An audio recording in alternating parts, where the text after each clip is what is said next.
Welcome to Tales from the Motherland, the channel that brings you the best, only the best African news. And today we're going to talk about a different man, William Ruto, the president of Kenya. He is an outspoken man and he brings to the table a real dialogue that needs an African ear to listen to, because he is spitting a lot of facts. And that's where I think if we have to look externally, he is going and hitting the right spot when it comes to that. And he is quite eloquent and a very hardwired leader. And I am so impressed because we have such a leader we can count on in Africa. So today we're going to talk about the international debt system.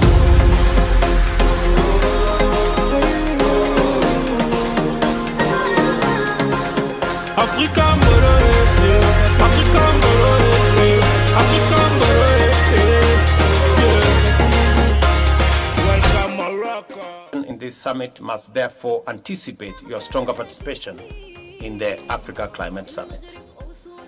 And ladies and gentlemen, as we come to that summit, there are two very important things that as a continent we must harmonize, consolidate, and package our collective position. We must have a collective position on matters to do with debt and liquidity. We must all agree that it is time for a new financing mechanism. The reform of the multilateral development banks is no longer about if, it is when that is going to happen, so that we can eliminate the current structure that is unfair to the majority of the people in Global South and especially in our African continent. None other than the UN Secretary General himself has said that our continent pay anywhere up to 8 times more than our brothers and sisters elsewhere do.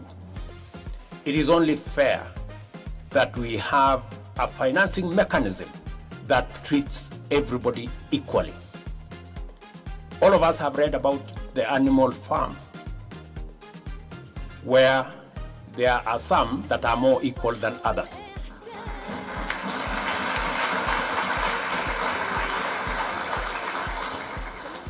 Our position is that we don't live in the animal farm, that we treat each other, and all of us are treated by a financial system equally.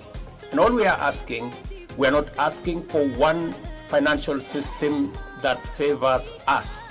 No, we are asking for a financial system that is fair for everybody.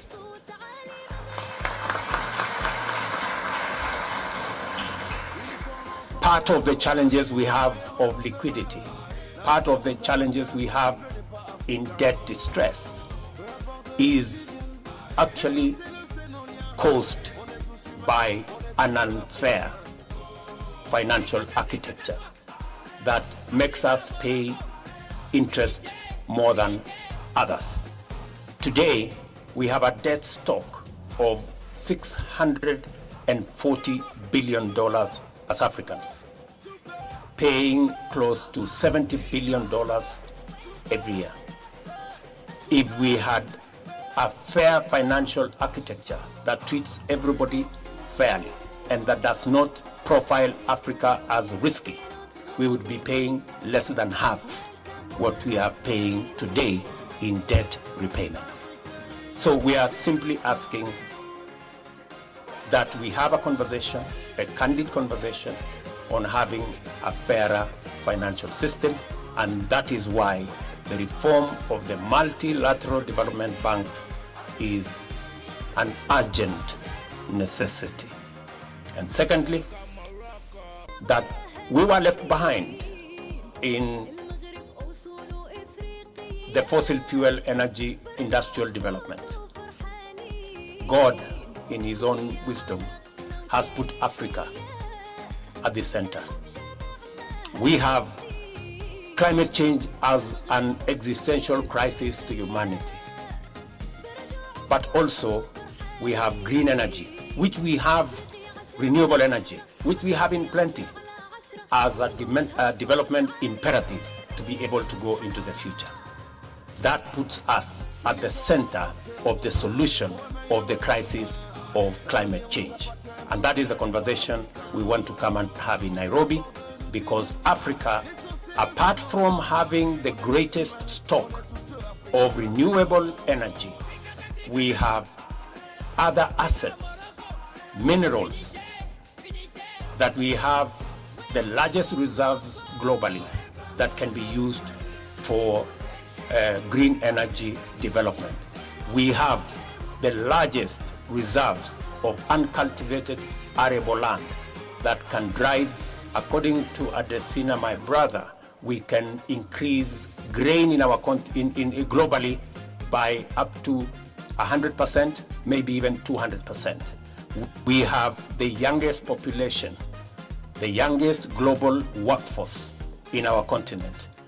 Ladies and gentlemen, we have what it takes to provide a solution for both decarbonization,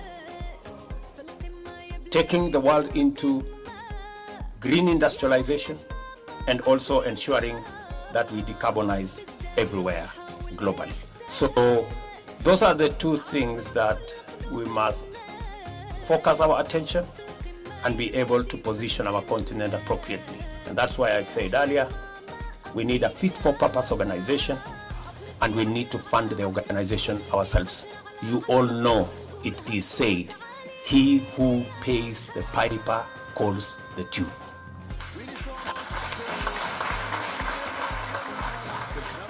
So to get into perspective of what William Ruto is talking about, we need to take a step back and look at the 1970s, where the OECD countries, which involve Germany and America, had to extend loans to African countries without consideration and also not doing a proper debt analysis. So from 1970 to 1987, the ratio total of external debt GDP to African countries skyrocketed from 16% to 70%. In the 1980s, then we had the global recession that led to interest rates skyrocketing on top of the debts that had been given already. So the World Bank came up with the Structural Adjustment Program, the SAP, which resulted to austerity measures being given to African countries, and they had to lose a lot of human capital. So the Structural Adjustment Program ended up with large current account deficit, which led to a depressed economic system in Africa, and it plunged into an economic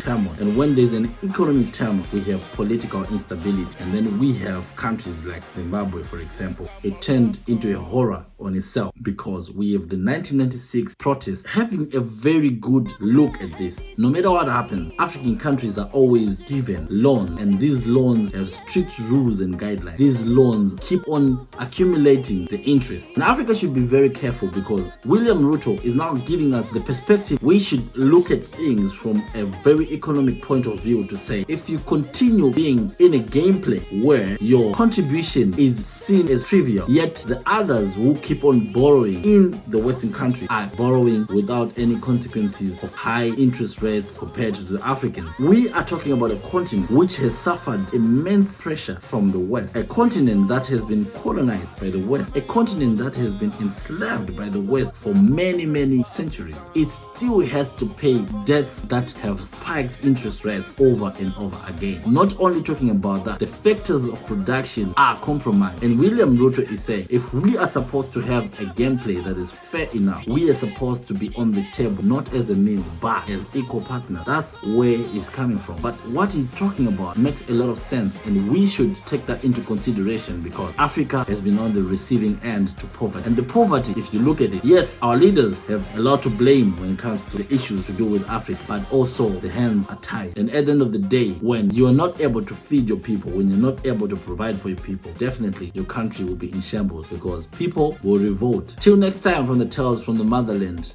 I wish you could subscribe so that we can have more content together.